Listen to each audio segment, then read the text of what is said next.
Bonjour à tous, merci de nous rejoindre sur 8 Mont-Blanc et bienvenue dans ce nouveau journal. Voici tout de suite les titres de ce lundi 18 octobre 2021. Ils écrivent encore une belle page de leur histoire. Les joueurs du GFA de Rumilly-Vallière se sont imposés face à Annecy samedi au stade des Grangettes en Coupe de France. Lors de la saison précédente, le petit club était allé jusqu'en demi-finale. L'histoire va-t-elle se répéter? Résumé du match à suivre. Et puis ce sont des moments intimes d'une famille souvent gardés secrets. Notre invitée du soir les met en lumière avec beaucoup de tendresse. Vanessa Amiot est photographe et elle sera avec nous sur ce plateau. Pour la première fois depuis bien longtemps, le stade de foot des Grangettes de Rumilly affichait complet samedi. Il a accueilli le choc du 5e tour de la Coupe de France entre le GFA et le FC Annecy. Les quelques 2400 spectateurs présents ont eu droit à un vrai match de coupe avec des buts, des rebondissements et une belle histoire. En conclusion, comme la saison dernière, les Rumilliens ont créé l'exploit en éliminant leurs voisins annéciens 3-2. Résumé de la rencontre avec Sébastien Germain et Lucas Ruche. Les premiers tours de Coupe de France et ses couleurs de maillot improbables, c'est aussi ça. Mais ce samedi, c'est bien le GFA Rumilly-Vallière en blanc, le demi-finaliste de la dernière édition, qui recevait le FC Annecy, actuel leader de National, et tout double vêtu pour ce choc du 5e tour. Dans un stade des Grangettes incandescent, la logique a tout d'abord été respectée. Le FC Annecy dans un 3-5-2 décidément à la mode, bien que malmené dans le jeu, va faire preuve d'un froid réalisme. À la demi-heure de jeu, c'est tout d'abord Omar Wade qui profite d'une passe en retrait mal assurée pour ouvrir le score après avoir dribblé Julien Pérez, un ancien de la Maison Rouge. 13 minutes plus tard, Omar Wade se transforme en passeur pour Jonathan Ruck. Le piston droit ne tremble pas au moment de conclure 2-0 pour Annecy, sans qu'il n'ait grand-chose à en redire. Mais voilà, en Coupe de France et de manière assez irrationnelle, le GFA a toujours ce petit supplément d'âme. Le fameux 3e but de la rencontre, si souvent décisif, est l'œuvre des pensionnaires de National 2, juste avant la mi-temps. Armel Lyongo s'active sur son côté droit, sa frappe déviée se transforme en centre pour Evan Rouvière qui réduit la main. Peut-être le tournant du match, car 5 minutes après le retour des vestiaires, Armel Lyongo, encore lui, trouve Dorian Michaud au second poteau. Avec de la réussite, le numéro 7 des Blancs vient lober un Michael Salamon impuissant pour le but du 2-2. Poussés par un stade en délire, les joueurs de Fatsa Amgar vont définitivement assommer leurs adversaires préférés, avec une nouvelle fois Armel Lyongo et ses dribbles chaloupés au départ de l'action. Et comme un symbole, c'est Guillaume Audru, un autre joueur passé par le FC Annecy, qui marque le 3e but de son équipe à la 69e minute de jeu. Piqué au vif, le FC Annecy tente de réagir 4 minutes plus tard, mais Kevin Testu se heurte à un Julien Pérez impérial. Dernier frisson pour les supporters du GFA avec cette tête ratée de Kevin Mwanga dans les arrêts de jeu. Score final 3-2 pour Rumilly-Vallière, qui élimine donc pour la 2e saison consécutive le FC Annecy en Coupe de France. On a un groupe qui vit bien, avec un vrai mental. Et on est capable de renverser les montagnes et on l'a prouvé encore aujourd'hui. Ça a été un super match de Coupe de France, un vrai derby, un retournement de situation. Ça a mal démarré pour nous malgré une bonne entame. Et au final, on arrive à remporter ce match. Donc c'est une super fierté pour le club, pour les joueurs. Je suis super content pour eux. Contrairement au mois de mars dernier, le public des Grangettes a pu parfaitement jouer son rôle de 12e homme ce samedi, pour le plus grand bonheur de tous. Merci d'ailleurs à tout le monde d'avoir répondu présent. Ils n'ont pas pu être là l'année dernière. Merci d'être venus cette année. Avec le public, l'ambiance, on avait à cœur de faire un gros match. Voilà pourquoi ça change. On a fait, je pense, le match qu'il fallait, avec l'envie, l'agressivité. On a écouté les consignes du coach, on les a appliquées. Et là, la réussite, 3-2. Franchement, on est que contents et maintenant, on va fêter ça. Sûr qu'ils ont bien fêté cela. En attendant de connaître leur prochain adversaire, les joueurs du GFA se rendront à Toulon ce samedi pour la 10e journée de National 2. Il a consacré sa vie professionnelle à la gendarmerie de montagne. Stéphane Bozon se retire pour laisser sa place à Bertrand Host, nouveau lieutenant-colonel du PGHM de Chamonix. Un moment solennel et émouvant marqué par une cérémonie militaire qui s'est tenue vendredi dernier. Lucas Ruche était sur place pour recueillir les premières réactions des deux hommes à l'heure de ce changement de commandement pour le peloton. On les écoute. J'arrive au terme de ma carrière, à la limite d'âge, j'ai travaillé jusqu'au bout.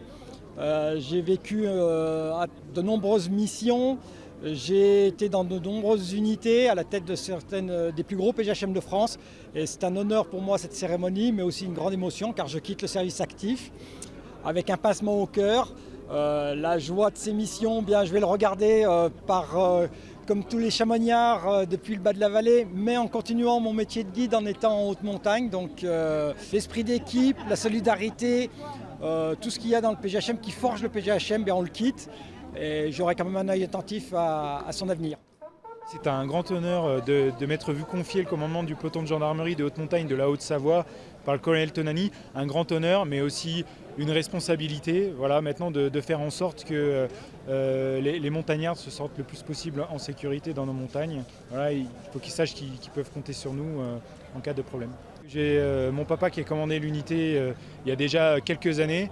Donc une personne qui pour moi a été une source d'inspiration parce que j'ai eu l'occasion de voir au quotidien mon père s'épanouir et se passionner pour ce métier. Et je ne serais pas, je pense, aujourd'hui ici sans lui.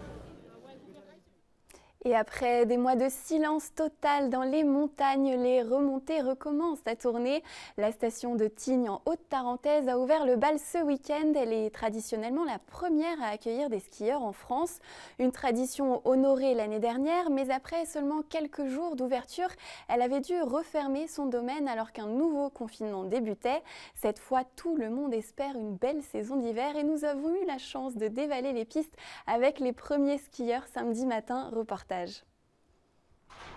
À près de 3500 mètres d'altitude, c'est le premier jour de ski sur le glacier de la Grande Motte à Tignes. Après des mois sans remonter, les skieurs de toute la France sont au rendez-vous. Ça faisait pile un an parce qu'on était venu faire l'ouverture l'année dernière et puis après on n'a plus pu skier et là ça fait super plaisir. Je pensais qu'il y aurait plus de monde d'ailleurs, on ne fait pas la queue, la neige est bonne, c'est super. On fait partie d'une association, l'AFM, l'Association française du monoski, puisque ça existe encore le monoski et aujourd'hui, comme pour pas mal de gens, c'est la reprise et on est peut-être une vingtaine de monoskieurs aujourd'hui. Voilà. C'est une petite rentrée. Des noms bien connus dans le monde du ski ont aussi tenu à être présents pour cette réouverture très attendue. Ça fait un moment qu'on est au courant de la date d'ouverture et on n'a pas manqué la première remontée mécanique. Même si la rando c'est bien, là il y a des remontées mécaniques, on ne va pas se priver. Du coup on est venu avec une bande de copains. On se voyait pas trop l'hiver dernier, on était tous un peu loin et du coup là on reprend contact. Le vrai gros avantage c'est qu'on a quand même fait des randos ensemble. Mais on ne peut pas parler parce que moi j'ai pas la caisse, du coup par exemple GG il part loin devant. Là on va être dans les remontées mécaniques, du coup on peut profiter de la montée et de la descente. Si la station a honoré sa tradition du ski estival cet été, cette réouverture des remontées a une saveur particulière. Sous les feux des projecteurs, Tignes donne le top départ de ce qui restera comme la saison d'après. Les équipes sont fin prêtes. On sent que tous nos clients, tous les Français et plus sont hyper impatients de reprendre le ski, mais aussi la pratique de la montagne, des grands espaces naturels. Et on est particulièrement satisfait aussi des conditions d'enneigement, de la météo évidemment, et puis du site évidemment comme d'habitude, un grand stade naturel prêt à accueillir tous les amoureux de la montagne. Et parmi les amoureux, il y a aussi les sportifs de haut niveau. L'ouverture du glacier marque le début de la saison hivernale pour ces skieurs professionnels. Tignes est encore une fois terre d'entraînement pour les équipes de France. Un cadre idéal pour faire chauffer les cuisses en vue de la Coupe du Monde et des Jeux de Pékin. La grossesse, l'accouchement ou encore l'allaitement, autant de moments intimes qu'elle capture avec brio et intelligemment. Mon invité du soir est photographe, il s'agit de Vanessa Amiot. Bonsoir. Bonsoir. Merci Vanessa d'avoir accepté notre invitation. Alors je l'ai dit, vous êtes photographe spécialisée dans le reportage d'accouchement, la maternité, la famille, tous les moments en fait qui touchent à la vie de famille. Vous êtes basée à Thonon-les-Bains. Le reportage d'accouchement, d'abord, en quoi ça consiste ? Alors, je dirais que ça consiste à laisser un souvenir du moment le plus fort qu'un couple peut vivre et le plus intense en émotions, le plus riche et pour le coup, plein d'émotions contraires, mais vraiment fortes. Et c'est un moment qu'on oublie forcément. Donc, c'est un peu un moyen de leur... laisser une trace de ce moment un peu finalement, même si des fois ça peut paraître long, un peu fugace en fait. C'est un moment qui est aussi très intime, qu'on a plutôt eu l'habitude en tout cas de cacher ou de garder un peu pour soi. Pourquoi vous avez décidé de montrer ce moment-là ? Alors, je dirais sûrement pour plusieurs raisons. Déjà, justement, ce côté un peu tabou de l'accouchement qui crée des craintes, des peurs chez les mamans, chez même les papas. Donc, c'était un moyen aussi d'ouvrir la discussion sur ce sujet, montrer que, ok, un accouchement, c'est douloureux, c'est particulier, mais c'est aussi tellement magnifique. Et voilà, ça reste un moment très fort. Et aussi, j'avais envie de rentrer dans cette intimité tout en montrant qu'on pouvait être là sans être trop intrusif, sans être trop... C'est ça justement, comment vous vous placez, comment vous vous situez, comment ça se passe d'ailleurs, parce que c'est assez imprévu un accouchement. Oui. On vous appelle, vous débarquez en plein milieu de la nuit ou de la journée. C'est ça. C'est ça. En gros, c'est ça. Alors tout le long de la grossesse, on communique beaucoup avec les parents.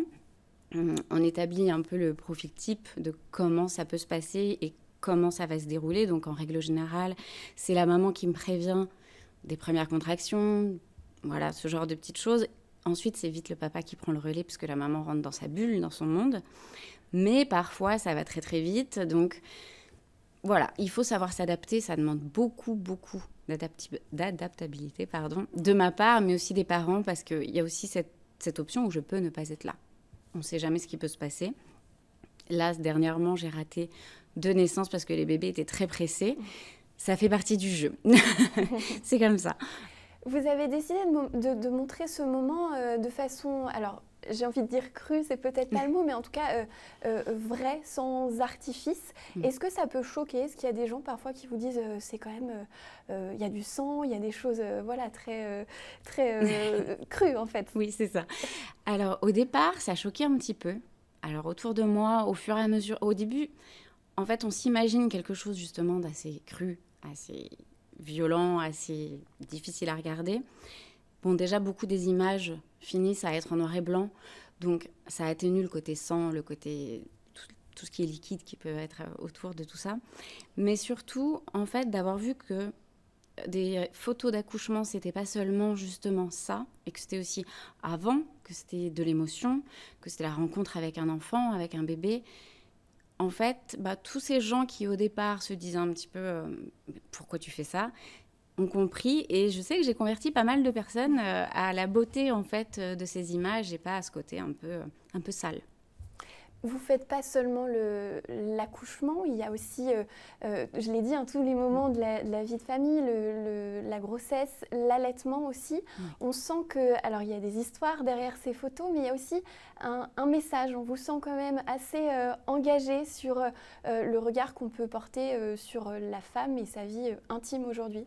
Oui, c'est exactement ça en fait. Je suis assez engagée et je pense que c'est aussi ça que je veux passer dans mes images, outre l'histoire de mes clients.